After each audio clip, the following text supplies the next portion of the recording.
নমস্কার, দর্পণ তঞ্জন ইউটিউব চ্যানেলে আপনাদের স্বাগত। এসআইআর হচ্ছেই, নির্বাচন কমিশন পরিষ্কার জানিয়ে দিয়েছে সামনের মাসে সম্ভবত এই রাজ্যে এসআইআর শুরু হচ্ছে।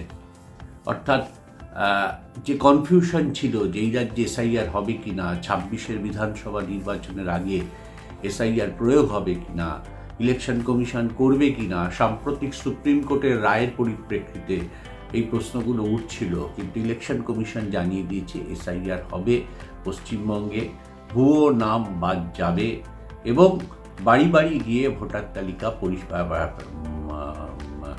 সম্পর্কে ভোটার তালিকা সম্পর্কে নির্বাচন কমিশনের যারা সদস্য হবেন তাদেরকে নিয়োগ করা হয়েছে এবং তারা যাবেন। এখন প্রশ্ন হচ্ছে যে এ রাজ্যে ভোটার তালিকা তৈরি করতে গেলে বাড়ি বাড়ি যাদের যাওয়ার কথা, যে ক্রাইটেরিয়া রাজ্য সরকার ইলেকশন কমিশন বেঁধে দিয়েছে তা কিন্তু পুরোটা ফুলফিল হচ্ছে না বলে অভিযোগ উঠতে শুরু করেছে। কারণ সরকারি কর্মচারীদের মধ্যে থেকেই এই অংশ বাছা হয়েছে, ম্যাক্সিমাম স্কুল শিক্ষককর্মীদের বাছা হচ্ছে। কিন্তু বহু জায়গায় অভিযোগ আসছে যে অস্থায়ী কর্মী যারা তৃণমূলের আমলে নিয়োগ হয়েছেন তাদেরকে এই কাজের দায়িত্ব দেওয়া হচ্ছে বিভিন্ন জেলায়, যাতে তৃণমূল অ্যাডভান্টেজ পজিশনে থাকে এবং তৃণমূলের লোক যে যারা ভুয়ো নাম রয়েছে, মৃত ব্যক্তির নাম রয়েছে, সেগুলো যাতে বাদ না যায়। এই অভিযোগ ইলেকশন কমিশনের কাছে ইতিমধ্যে গেছে। ইলেকশন কমিশন রাজ্যকে সতর্ক করেছে, কিন্তু সতর্কতা কতটা মেনটেন করতে পারবে, কতটা ইলেকশন কমিশন চাপ দিতে পারবে রাজ্য সরকারের ওপর, সেটা দেখার বিষয়। না হলে এই ভোটার তালিকা সংশোধন অর্থহীন হয়ে যাবে। সেক্ষেত্রে বিরোধী দলগুলো এই রাজ্যে আছে যারা, তাদের একটা ব্যাপক চাপ সৃষ্টি করতে হবে নির্বাচন কমিশনের ওপর। কারণ তা না হলে শাসক দল এই সুযোগটা, অস্থায়ী কর্মচারী নিয়োগের যে সুযোগটা, সেই সুযোগের কাজে লাগাবে। এমনও শোনা যাচ্ছে নাকি 100 দিনের কাজে নিযুক্ত লোকদেরও এই কাজে নিযুক্ত করতে চাইছে শাসক দল, তাদের নাম পাঠাচ্ছে। এটা ভয়ঙ্কর ঘটনা।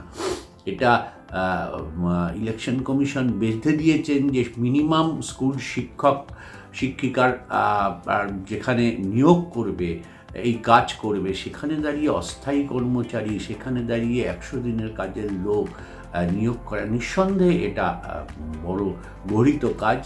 ইলেকশন কমিশন কি পথে এগোবে সেটা ভবিষ্যতেই দেখা যাবে। হয়তো সামনের মাসেই নতুন করে ঘোষণা করে দেবে ইলেকশন কমিশন যে এই রাজ্যে এসআইআর শুরু হবে। আরেকটা বিষয় খুব ইন্টারেস্টিং হয়ে দাঁড়িয়েছে যে অমিত শাহ তার নিজের দল বিজেপি এই রাজ্যের কর্মীদের খুব কড়া হুঁশিয়ারি দিয়েছেন।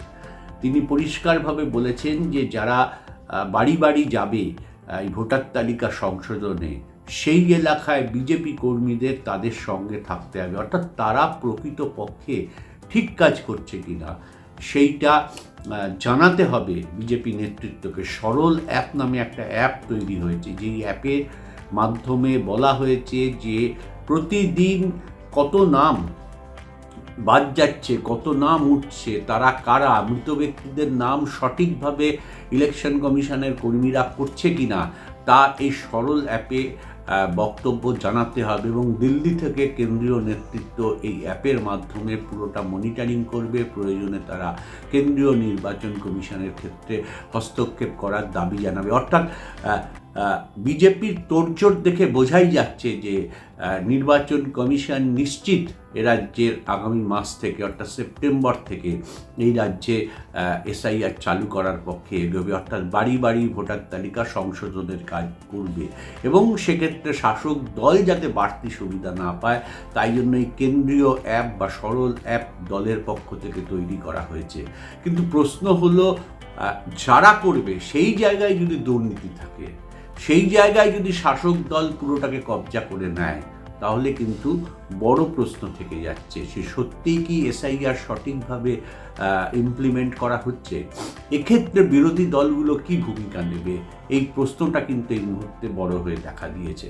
আপাতত সরল অ্যাপ আপাতত ইলেকশন কমিশন ঘোষণা করুক, তার মাঝখানে একটা সময় রয়েছে, সেই সময়ে কতটা ইলেকশন কমিশন তৎপর হয়, এই অস্থায়ী কর্মচারীদের বাদ দেওয়ার ক্ষেত্রে কী ভূমিকা নেন সেটা নিঃসন্দেহে আমরা দেখব। কিন্তু সুষ্ঠু ভোটার তালিকা করতে গেলে অবশ্যই দরকার সঠিক লোক যারা বাড়ি বাড়ি যাবে। এক্ষেত্রে যদি শাসক দল সেটাকে কিনে নেয় বা তাদের দলের লোকদের দিয়ে করাতে চায়, সেটা কিন্তু বড় বুমেরাং হয়ে যাবে।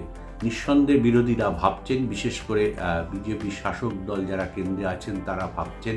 দেখা যাক কী পর্যায়ে যায়। এইটা বলা যেতে পারে পরিষ্কারভাবে যে এসআইআর হচ্ছে এবং রাজ্য বিজেপির তৎপরতা, কেন্দ্রীয় বিজেপির যে নির্দেশ রাজ্য বিজেপির কাছে এসছে যে এসআইআর যখন হবে তখন তাদের কি করতে হবে, বাড়ি বাড়ি যাওয়া, বাড়ি বাড়ি যারা সরকারি কর্মচারী থাকবেন, যারা ভোটার তালিকা সংশোধনের কাজ করবেন তাদের সঙ্গে লেগে থাকা এবং কি করলেন সেটা প্রতিনিয়ত তাদেরকে জানানো কেন্দ্রীয় নেতৃত্ব। তাতে বোঝা যাচ্ছে যে তৎপরতা তুঙ্গে, কিন্তু যে ত্রুটিগুলো আছে সেই ত্রুটিগুলো সংশোধনের ক্ষেত্রে ইলেকশন কমিশন কী করে সেটাই দেখার বিষয়।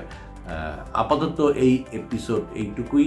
আমরা অপেক্ষা করে রইলাম যে নির্ভুল একটা ভোটার তালিকা পশ্চিমবঙ্গে তৈরি হবে, এই আশায় আমরা অপেক্ষা করে রইলাম। দেখা যাক কোন পর্যায়ে এগোয়, কি হয়। প্রচুর লক্ষ লক্ষ মৃত ব্যক্তির নাম পড়ে আছে ভোটার তালিকার মধ্যে, সেগুলো যেন সঠিকভাবে বাদ দেওয়া হয়। যারা থাকেন না তাদের নাম রয়েছে, যে ভোটগুলো শাসক দল দেয় বলে অভিযোগ, সেইগুলো যাতে সঠিকভাবে বাদ দেওয়া হয় সেটাই দেখার বিষয়।